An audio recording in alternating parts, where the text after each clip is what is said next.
Welcome back, my people. There is no way to get clean. And look, you can cock your eyebrow at me or look all grumpy, but I'm only telling you this to help you, not hurt you, motherfuckers. And second, I'm not telling you something that you didn't already know. I'm not telling you something that's revolutionary. All I'm doing is bringing something to the surface.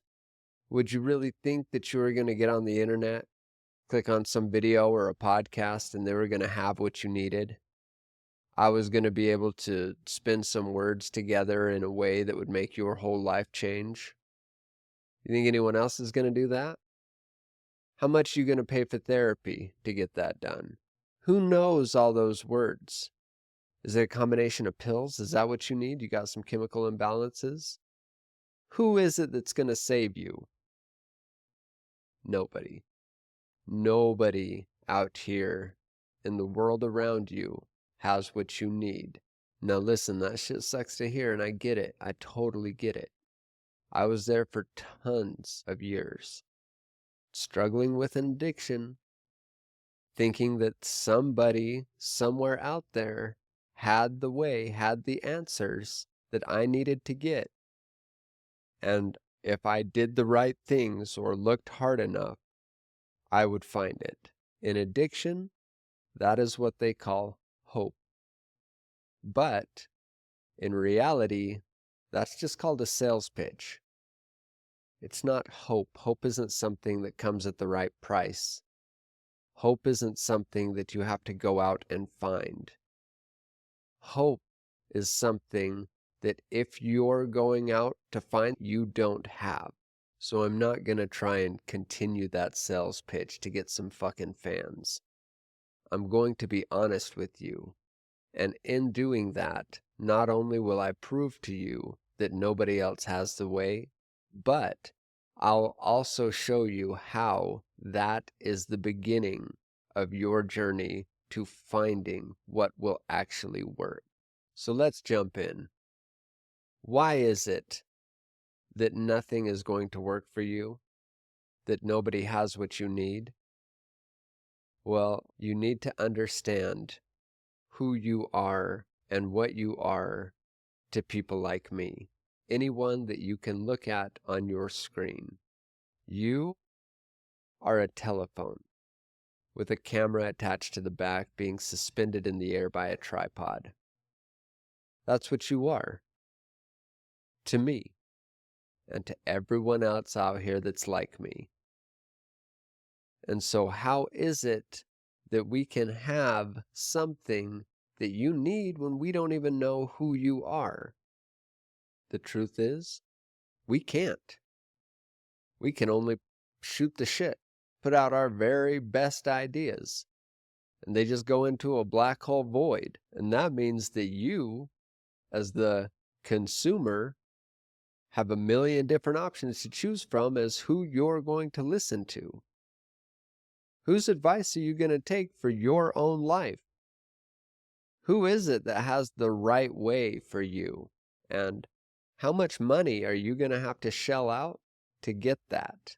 Okay, so let's first look at the industry that's out there actually making a profit off of this hope. The recovery industry. The people who are out there saying, yeah, you, the person that we can't see, the person that we don't know anything about, the person who has struggles and problems and all of these things, we've got it. We know what you need. We can fix it. All it's going to cost you is money. We need your money. And then come on in. Yep, addiction is no more once you come and see us, and we'll get you fixed up. And we mentioned you got to pay money. Do you have insurance? How are they doing this? And how are people still paying for it and going through the process when the success rate is so far below 100? And how can there be different price tiers? If there was a way, what's the difference between the $1,000 recovery center and the $1 million recovery center? If they're both doing the same thing, why would you pay more? And if they're not doing the same thing, why would you pay less if the one that's more expensive is the only way that's going to work? And even if there was one way that was going to work, how is it not stolen? How has somebody not found it and then just written it in a book and released it to the public? How can the whole thing be veiled in so much mystery? If there was a way, don't you think there would be less addiction? Don't you think the rates would be going down instead of continually going up? Look, the recovery industry is failing us. It's failing the public. Anybody who has lost a loved one to addiction knows for a fact that what we know about addiction recovery is not enough. And so why do I say all this? Am I just trying to shit on a bunch of people who have dedicated their lives to helping us? No. I'm trying to make a point that if you put your faith into something that doesn't exist, you are going to end up at the end of a road thinking that you're unfixable. And we're already almost there. We're already borderline believing that there's no hope for us. Once we take that little bit of hope that we have and put it into something that doesn't always generate a positive result, you're going to end up hopelessly lost, believing that no one can fix you and everyone is against you. And if you're already there, much love, my people. I get that. That's where I was. That's where I remain. I'm saying this for you and for those of us who are about to get there. Placing hope in other people does not work and will eventually be your downfall. The other big problem with this is that it's very hard to take people and play with their brains in a way that they're comfortable with. If you have made a bunch of decisions in your life, who is it that you're going to trust to undo the structure in your mind that led you into making those decisions? The scary thing is if they have that power, if they've gone up into their big colleges and learned all of these things about our brains that they can manipulate, who is it that you're going to trust to manipulate you? Who is it that's going to not only undo all the bad, but then put you back together in a way that you like? This is the other problem, is you have to be able to trust the people that are going to be rearranging your head. And if you don't trust them, you're not going to allow them to help you. If you've ever heard that one before. And so even though I can sit up here and talk shit all day on recovery and the people behind it, I must be a little bit transparent with you. I have been in therapy, treatment, recovery. I've tried all the pills, and I have actually found some success with some of it, not with most of it. But I would still advise anyone who's going through this, if they have the means, to get professional help. And if you don't have the means, get a felony. That's what I did. They get you right into professional help and they make sure that the taxpayer pays every penny of it. Because they're not all wrong. They can do things that help us. And there are some things that they do that work and that have a big impact. And so before we throw out everything, it's best to look at what they're doing and what is actually working. What they have is basically a theory, a theoretical model, if you will. It's just a story. It's a story that they've made up that's going to work for you and that's going to work for me.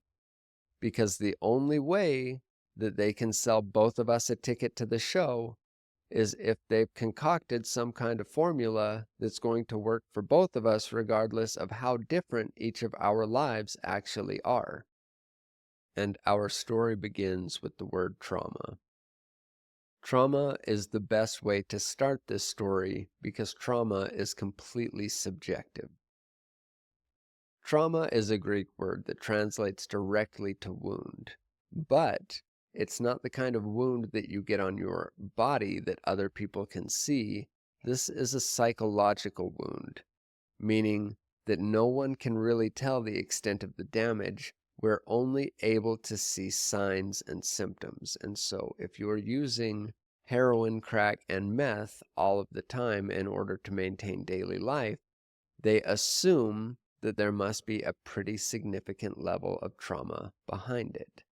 And since trauma is subjective, your experience doesn't have to correlate directly with the amount of psychological trauma. This is why someone can serve in combat, come home with immense amounts of traumatic experiences, and yet still not need to use as much as someone like me who's never gone through something so significantly traumatic. However, there are some holes with this theory.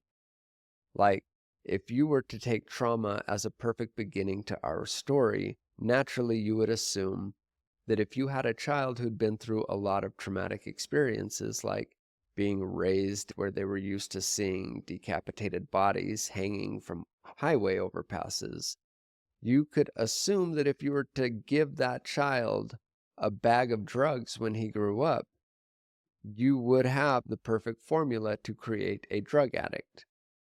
However, this happens every single day with the cartel members, and those children grow into drug dealers who do not need to use, even though they've been significantly affected by their childhood trauma.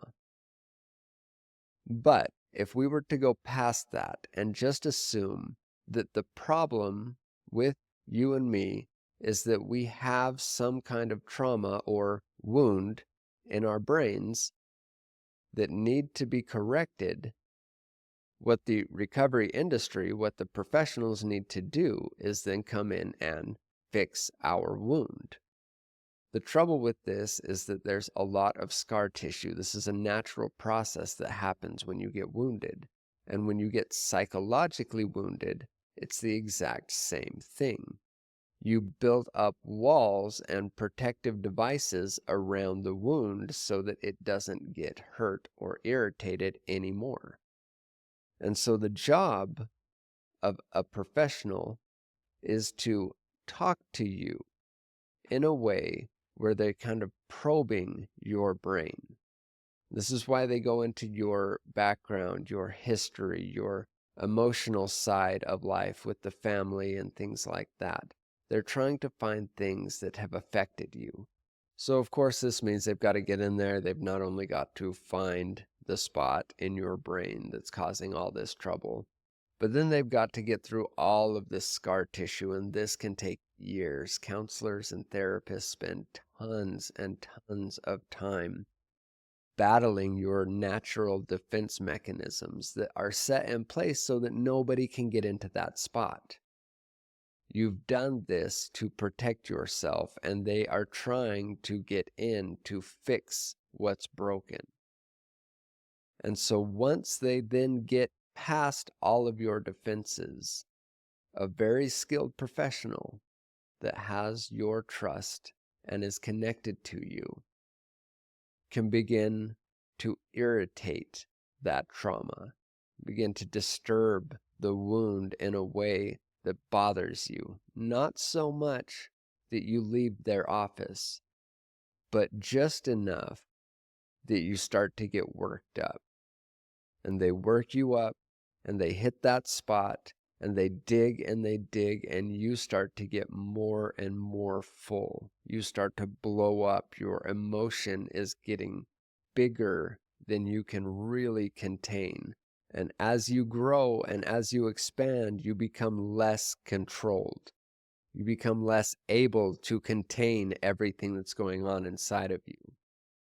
And then when the time is right, that very skilled professional will stop you, and they will re-summarize everything that you've said, but they won't do it very accurately. They'll do it in a way that makes it sound silly, that makes it sound like something that you yourself wouldn't agree with.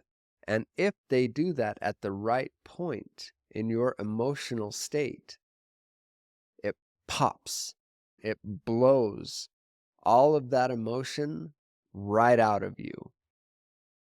And all you can do is chuckle and think and cry and whatever you need to do in order to come to terms with the fact that the way you're thinking about things may not make any sense.